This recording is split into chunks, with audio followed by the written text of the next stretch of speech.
I reiterated that we were broken up because I wanted to date other guys, and so he left after we'd spent the weekend together. And so he went back to Wyoming, and he worked another month, and his boss said, "You're mooning over that girl, and you're so sad sack. Go see her again." So he drove down to see me and basically said, "Let's not be broken up." And I said, "Oh yeah, we're broken up." So he left again, and he went to visit his best friend, and his best friend said, "Don't be crazy. Being married is wonderful. Go back and propose to her." So he went back and he proposed to me, and I said, "You really are crazy if you think I'm going to accept a proposal. I am not ready to get married." So we broke up again, and he went back to work. And we basically spent the summer doing that. This on again, off again, on again, off again stuff. And I wasn't exactly burning up the road dating other guys. I only met 2 other guys that summer, and they were not very impressive specimens. But in the fall, I went back to Rick's and continued to work in the dish room, and he moved back home with his family and started being a photographer for the Post-Register in Idaho Falls.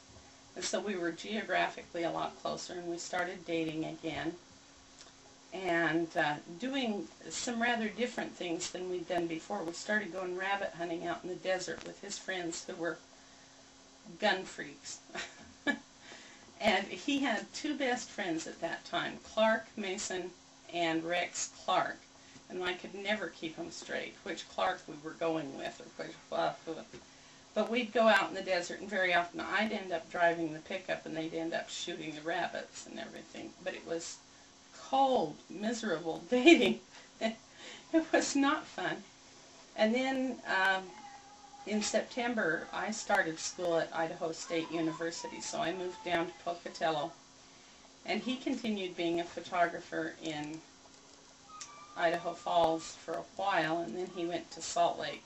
And I don't remember who he was working for in Salt Lake, but I did start dating other guys then, because I was meeting guys at the Institute.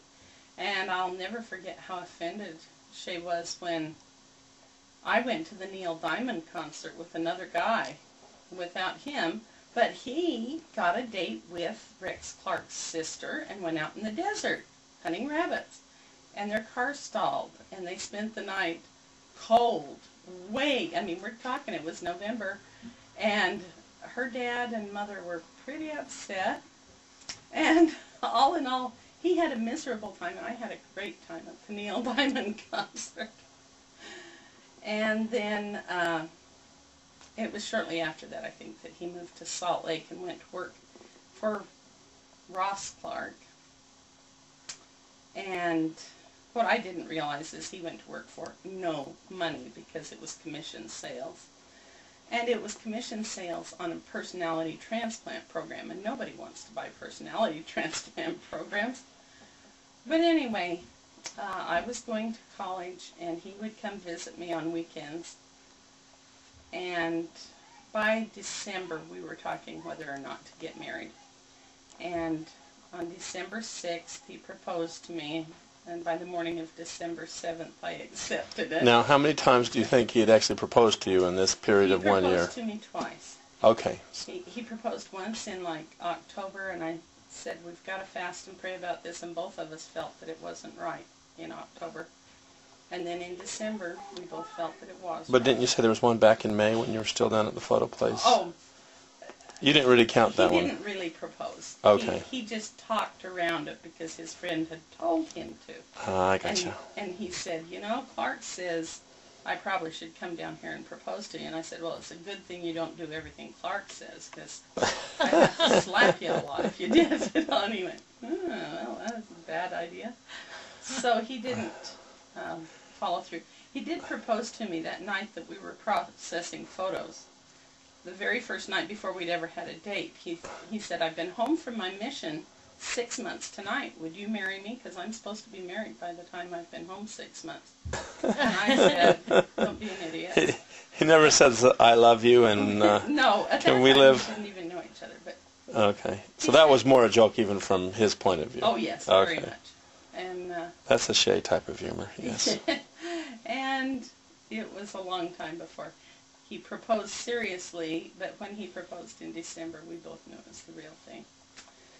And so I finished out my semester at Idaho State University, and he went back to Salt Lake to work, and I went up to Grand Targhee to work with my cousin as a motel maid to earn money to get married, and paid for our wedding.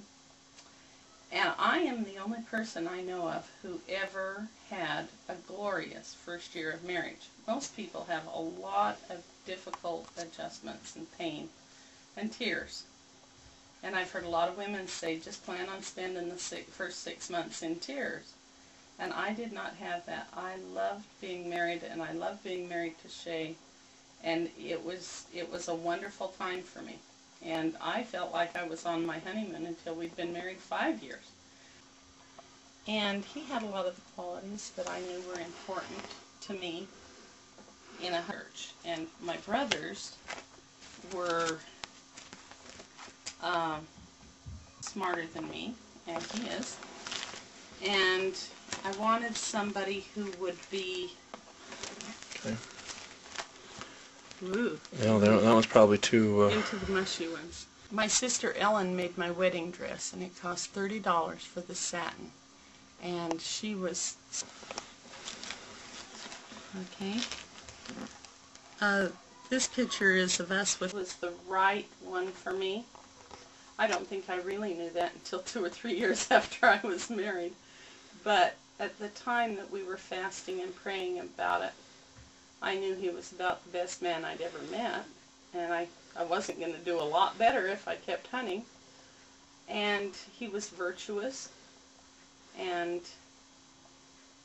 that almost caused problems for us at one point, because he was talking about he had a bad back and he would have to sleep. He knew that when he got married, he'd have to sleep in twin beds. And I thought, I'm having nothing to do with anybody that has to sleep in a twin bed. And as we got closer and closer to getting married, at one point I brought it up and I said, I will not sleep in twin beds. I said, for one thing, it just makes it really hard to talk to kids about how babies are made.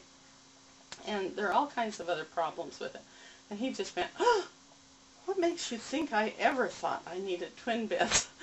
I plan to sleep with my wife. He didn't even remember having talked about that. That was just something his little immature brain had come up with at one point. But by the time he had kissed me a few times, he decided that it was going to be better if we slept in the same bed than we have for years and years.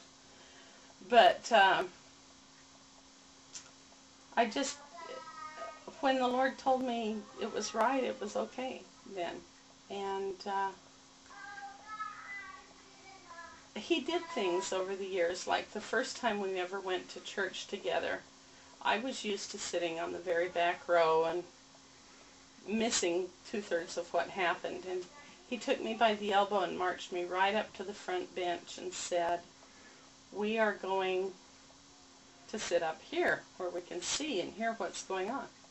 And I said, but if we sit up here, the bishop's going to notice us, and then he'll give us a job, and then the next thing you know, we won't be invisible anymore. And he said, that's the whole idea. And he was that kind of devoted. He's always been there when there's a service project or something to do. And we went out together a lot of times hoeing the beets at the church welfare farm when we were first married. Nastiest job I've ever done. And he did things like that all the time because he had been asked. And that was all anybody had to do, was ask him. After we had been married about a month, he'd been working for Ross Clark. We took our very last $5 bill, and he went and filled the car with gas, and it was 25 cents a gallon, so he filled it with gas, and then he had $2 left over. And we bought some food to eat on the way, and we decided to go up to Rexburg to my family reunion. And I took the last of the food in the house, which was, we'd had pancakes for breakfast, and I took the pancake batter I scraped the last of my cocoa into it, the last of my sugar into it, and said, this will be brownies for us to eat on the way. Which I knew it wasn't brownies, but it was a batter, and I baked it up, and there wasn't nearly enough sugar in it. It was so nasty, so foul. And we took off, we picked up my cousin Marilyn because she wanted to go up for a visit to Idaho too. And we started driving, and we got to Downey, Idaho, which was where Ellen and Carrie, my sister and her husband, lived. They had the two cutest little kids, Lance and Jennifer. And we stopped to see him, but Carrie had a ball game that afternoon, a baseball game. He loved baseball. And so we went over with them to the ball field. But I wasn't really watching the game. I was playing with my niece and nephew because I hadn't seen him for a long time. And we went over to the concession stand, and they were whining and whimpering because they were hungry. They were about 5 and 4 years old. And I found in the concession stand some carbonated water. It wasn't sweetened, it was just the bubbly water, so it tasted like soda. And then I had those, quote, brownies in the car, which were so bad that we had each tried one bite of them and said, nah, we'll feed it to the dog when we get to it. And I broke out those brownies, and Lance sat and ate those nasty brownies in that carbonated water and said, oh, Aunt Brenda, you are such a good cook. I was like, Darcy's a low impact visitor. Oh, sorry. No. She's on the Okay. net. Anyway, I had a reputation as being a wonderful, wonderful cook with my nieces and nephews, and I've always thought that was pretty funny. I doubt if Lance would say that today, but he did when he was 5. Well, I've told you about our romance, essentially, but our whole marriage has been a romance. When the hospice nurse came to talk to me, she said, what about your husband, and how are you dealing with this? And I told her, well, he's dealing with it as well as anybody can who is losing the great romance of the century, because our love affair has been the great romance of this century. And she just went, nobody ever talks like that. I said, well, that's how it's been. Now, the fact is, it's had rocky times and it's had rough times, but for the most part, it's been a really wonderful marriage. And I'd do it all over again if I had to.